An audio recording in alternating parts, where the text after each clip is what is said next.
상가 임대차에서 소위 악성 임차인 때문에 잠 못 자는 임대인, 잠 못 자는 건물주가 꽤 있는데요. 그럼 어떤 경우에 임대인이 임차인을 계약 해지하고 내보낼 수 있을까요?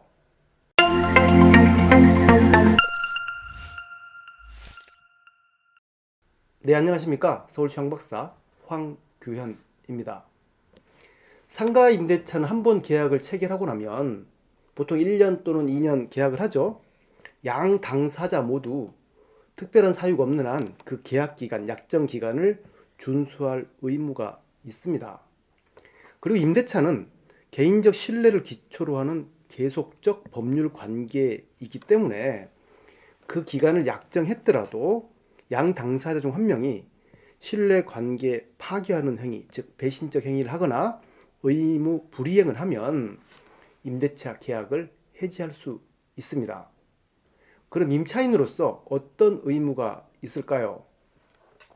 첫째, 임차인은 월세를, 차임을 지급할 의무가 있죠. 임대인이 사용 수익에 필요한 상태를 유지하게 할 의무가 있다고 하면 임차인은 차임을, 월세를 꼬박꼬박 지급할 의무가 있습니다.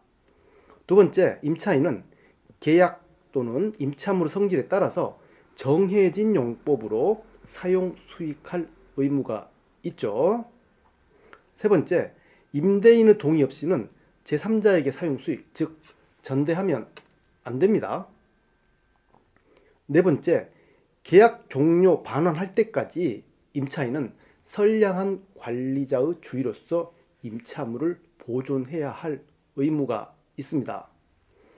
이런 의무가 있음에도 불구하고 임차인이 의무를 저버렸다면 임대인은 계약 해지할 수 있겠죠.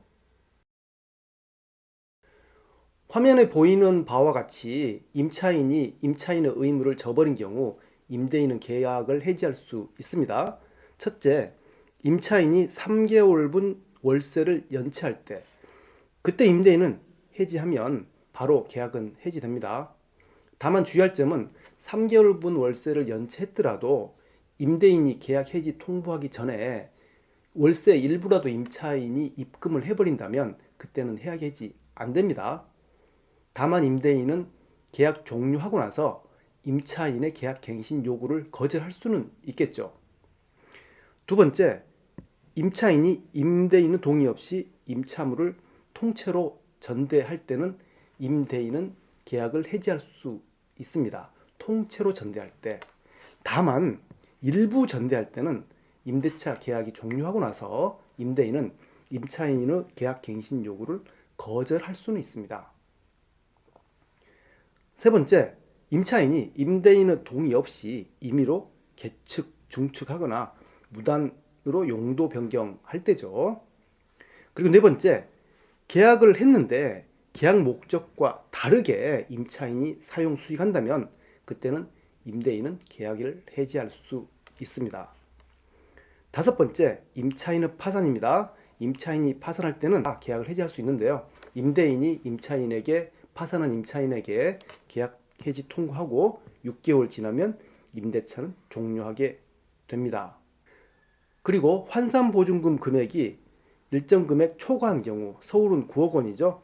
그때의 묵시적 갱신 중에 그때는 임대인은 일방적으로 계약을 해지할 수 있죠. 6개월 지나고 나면, 해지 통고 6개월 지나고 나면 계약은 해지됩니다.